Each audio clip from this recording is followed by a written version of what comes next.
एक बार एक साधु जंगल में तपस्या कर रहा था कि तभी उसके पास एक हिरन आ गया। वो हिरन उसके चारों तरफ दौड़ने लगा और उसकी आहट से साधु की तपस्या भंग हो गई। साधु ने आंखें खोली। ओह, ये तो एक हिरण है। क्या तुम भूखे हो प्यारे हिरण? आओ मेरे पास, मैं तुम्हें कुछ खिलाता हूँ। हिरन साधु की तरफ बढ़ा और अचानक एक शेर में परिवर्तित हो गया। ये देखकर साधु बहुत डर गया और डरते डरते भगवान से प्रार्थना करने लगा। हे भगवान, ये क्या माया है? कहीं ये शेर मुझे, हे भगवान, मेरी रक्षा करें, मुझे इस माया से बाहर निकालें। शेर ने साधु की तरफ छलांग लगाई। साधु घबराकर जमीन पर गिर पड़ा, लेकिन तभी वो शेर गायब हो गया और सामने जादूगर हीरा प्रकट हुआ, जो कि दहाड़े मारकर हंसने लगा। ये देख साधु को बहुत गुस्सा आया। क्या हुआ बाबा, डर गए? लोग तो आपको बड़ा महान समझते हैं, पर आप तो बड़े डरपोक निकले। एक मामूली शेर से डर गए आप। अच्छा जादूगर, तो ये तू कर रहा था? तेरी इतनी हिम्मत कि तू मेरा अपमान करे, मेरे साथ छल करे। जा, मैं तुझे श्राप देता हूं कि तेरा परिवार तुझे भूल जाएगा। तू अब से अकेला रहेगा और अकेला ही भटकेगा। यही तेरे छल की सजा है। अपना ये फालतू श्राप अपने पास ही रखो बाबा। मैं किसी श्राप व्राप को नहीं मानता, और मेरा परिवार ऐसे कैसे मुझे भूल जाएगा। चलो, मैं तो चला। जादूगर ने साधु की बात को बिल्कुल गंभीरता से नहीं लिया और वो अपने घर पहुंचा, पर वहाँ सचमुच उसकी पत्नी और बेटी ने उसे नहीं पहचाना। ये देख जादूगर परेशान होता हुआ भगवान से बोला, हे भगवान, मेरी पत्नी तो मुझे सचमुच भूल गई और घर में भी घुसने नहीं दे रही। इसका मतलब उस साधु का श्राप सच हो गया है। मुझे ये सब सही करने उसके पास ही जाना पड़ेगा। जादूगर वापस उस साधु के पास जाकर उसके पैरों में गिर गया और उससे बहुत माफी मांगी। बहुत देर माफी मांगने के बाद साधु ने उससे कहा, मैं अपना श्राप तो वापस नहीं ले सकता, लेकिन श्राप को तोड़ने का एक तरीका बता सकता हूं। तुमने मेरे साथ छल किया था, तो छल के विपरीत अब तुम्हें एक ऐसा व्यक्ति ढूंढना होगा जो इस राज्य में सबसे ज्यादा ईमानदार हो। जब वो व्यक्ति तुम्हारे बीवी बच्चों को बताएगा कि तुम उनके क्या हो, तब उन्हें सब याद आ जाएगा। बाबा, इसमें तो काफी वक्त लग जाएगा। हाँ, लेकिन तुम कर्म करो, तुम्हें इसका फल जरूर मिलेगा। बस तुम जो भी करो उसे नेक दिल से करना। ये सुनकर जादूगर ने साधु को धन्यवाद कहा और सबसे ईमानदार व्यक्ति की खोज में निकल गया। दूसरी तरफ पड़ोस के गांव में एक सब्जी वाला रोहित अपनी बीमार माँ के साथ एक छोटे से कच्चे मकान में रहता था। वो हमेशा ईमानदारी और मेहनत से काम करता था। भैया, 1 किलो आलू दे दो। जी, अभी देता हूँ। रोहित ने आलू तोले और ग्राहक को दिए। ग्राहक गलती से ज्यादा पैसे देकर चला गया, लेकिन रोहित तुरंत ही ग्राहक को आवाज देकर कहता है, भाई साहब, आपने ज्यादा पैसे दे दिए। ये लो आपके बाकी पैसे। अरे हाँ, अरे धन्यवाद भैया, तुम तो सच में बहुत ईमानदार हो। अब तक तो सिर्फ सुना था तुम्हारे बारे में, आज देख भी लिया भैया। अरे इसमें धन्यवाद कैसा, ये तो आपके ही पैसे हैं। रोहित इसी तरह ईमानदारी से अपना जीवन जी रहा था कि तभी उस गांव में जादूगर हीरा आ गया और उसने सबसे ईमानदार व्यक्ति की तलाश शुरू की। उसने गांव के कुछ लोगों से सवाल पूछने शुरू किए। नमस्कार। क्या आप मुझे इस गांव के सबसे ईमानदार व्यक्ति के बारे में बता सकते हैं? अरे इस गांव में सबसे ईमानदार तो मैं ही हूँ। मैंने कभी किसी को धोखा नहीं दिया भाई। अच्छा, धन्यवाद। हीरा ने दूसरे व्यक्ति से पूछा तो वो बोला, मैं ही इस गांव का जो है सबसे ईमानदार व्यक्ति हूँ। लोग मेरी सच्चाई की कसम खाते हैं भैया, कसम। हर कोई खुद को सबसे ईमानदार बताने में लगा हुआ था। जादूगर हीरा को सही उत्तर नहीं मिल पा रहा था। आखिरकार वो रोहित के पास पहुंचा। नमस्ते। क्या आप मुझे इस गांव के सबसे ईमानदार व्यक्ति का पता दे सकते हैं? नमस्ते भैया। देखिए, इस गांव में सभी लोग ईमानदार हैं, लेकिन एक बात कही जाती है ना कि ईमानदार वही है जिसे बेईमानी का मौका नहीं मिला। इसलिए अंदर की सच्चाई तो भगवान ही जानता है। रोहित का ये उत्तर सुनकर जादूगर हीरा सोच में पड़ गया। ये तो बिल्कुल सही बात कह रहा है। असली ईमानदारी का पता तब चलता है जब किसी को बेईमानी का मौका मिले और वो फिर भी सच्चाई का साथ दे। मुझे इन लोगों की ईमानदारी की परीक्षा लेनी होगी। जादूगर हीरा ने उन लोगों की परीक्षा लेने के लिए रात के अंधेरे में अपने जादू से गांव के बीचों बीच एक जादुई पेड़ बनाया। अगली सुबह जब गांव वालों ने उस पेड़ को देखा तो वो हैरान रह गए। अरे ये पेड़ तो यहाँ कल रात तक नहीं था, ये कैसे आ गया भैया? ये पेड़ तो बड़ा ही अजीब सा लग रहा है कि नहीं? सुनो गांव वालों, मैं एक जादुई पेड़ हूँ। तुम लोग आज भर मुझसे कोई भी एक मनोकामना मांग सकते हो।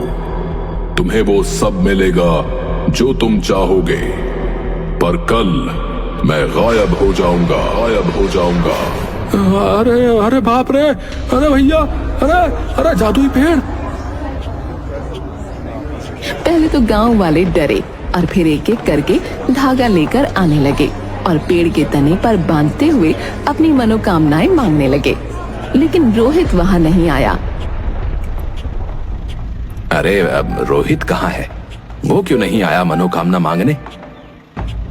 सुना है रोहित के घर आज लड़की वाले आए हुए हैं, शायद वो उनसे मिलने में व्यस्त है।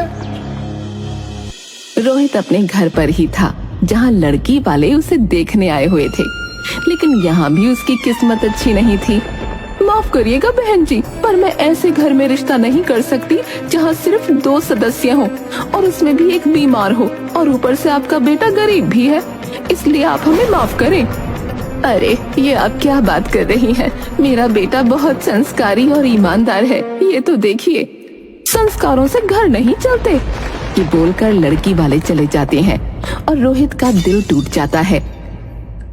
मुझे माफ कर दे मेरे बच्चे, मेरे चक्कर में तेरी शादी भी नहीं हो पा रही। इससे अच्छा तो भगवान मुझे उठा ले।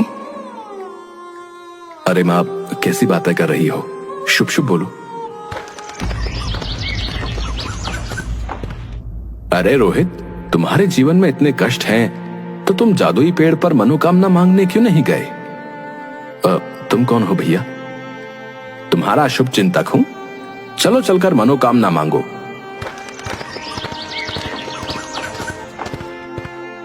रोहित जाता है और मनोकामना मांगता है, लेकिन अगले दिन गांव में कुछ अजीब हुआ। लोगों की मनोकामनाएं गलत हाथों में पहुंच गईं। किसी ने धन मांगा था, लेकिन उसे किसी और के पास भेज दिया गया। किसी ने सोना मांगा था, लेकिन वो किसी और को मिल गया। ये क्या हो रहा है भैया? मैंने तो धन मांगा था, लेकिन मेरे पास तो किसी और की चीज आ गई। मेरे पास भी कोई अजीब सी चीज आ गई है जो मैंने नहीं मांगी थी।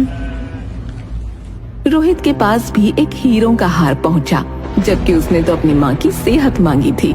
वो तुरंत बाहर निकला और आवाज लगाई। ये हीरो का हार किसने मांगा था? ये मेरे पास आ गया है।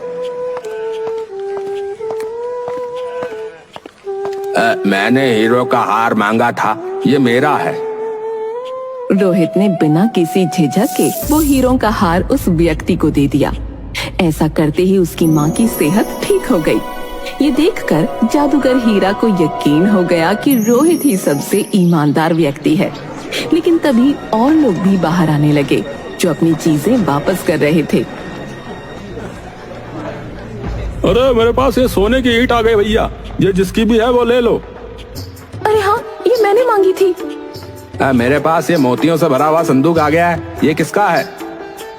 ये मेरा है, लाओ मुझे दे दो। बाकी लोगों को भी अपनी चीजें वापस करते देख जादूगर हीरा परेशान हो गया।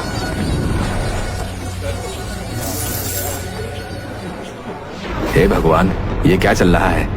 मुझे तो लगा था कि रोहित ही सबसे ईमानदार व्यक्ति है, पर यहाँ तो और लोग भी अपनी चीजें वापस कर रहे हैं। अब कैसे पता चलेगा कि सबसे ईमानदार कौन है? वो ये सब सोच ही रहा था कि तभी उसे एक विचार आया। यहाँ पर शायद लोगों ने ईमानदारी इसलिए भी दिखाई क्योंकि ये बात पूरे गांव के सामने थी। अब मुझे कुछ ऐसा करना पड़ेगा जो अकेले उनके लिए हो, तब पता चलेगा कि ईमानदार कौन है। ईमानदारी की असली परीक्षा अकेले में ही होती है। ये सोचकर जादूगर हीरा उन सभी लोगों के घर पर एक जादू करता है जिन्होंने अपना सामान लौटाया था। उन लोगों के घरों के आंगन की जमीन हिलने लगी और अचानक वहाँ से मिट्टी हटने लगी। अरे मुझे बाहर निकालो, अरे मुझे बाहर निकालो भैया। ये क्या हो रहा है? ये कैसी आवाज है? बेटा, हमारे आंगन में जरूर कोई खजाना है। मैंने अपने बड़े बूढ़ों से सुना है कि खजाना ही ऐसे आवाज देता है। ये आप क्या बोल रही हो माँ? अरे मैं सच कह रही हूँ, चाहे तो तू खुदाई करके देख ले। बाकी लोगों के घर भी यही हो रहा था। वो सब लोग खुदाई करते हैं और खजाना निकल आता है। खजाने को देखकर सबकी आंखें चौंधी आ गईं। हे भगवान, तेरा बहुत बहुत धन्यवाद है, मैं तो अमीर हो गया है। अरे बाप रे, इतना बड़ा खजाना! देखा, मैंने क्या कहा था। ये तो सचमुच खजाना है, लेकिन मैं इसको नहीं रख सकता। जमीन में निकले खजाने का हक राज्य का होता है। मैं इसे राज्य को वापस कर दूंगा। अरे तू पागल हो गया है क्या? ऐसा मत कर। इस खजाने की मदद से तेरी शादी हो सकती है।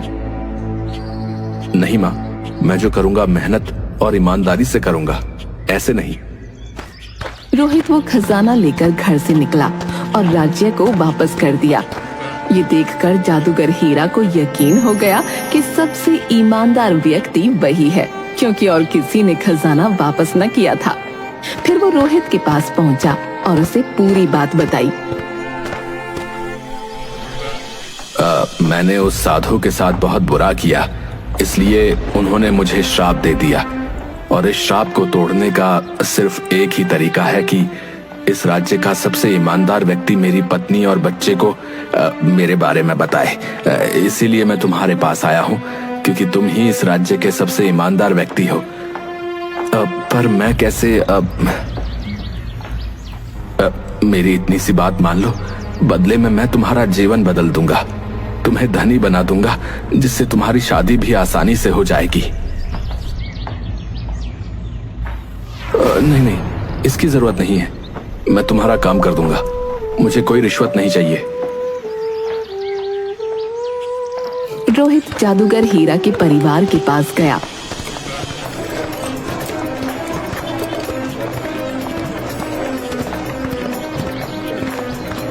और उन्हें सच्चाई बताई।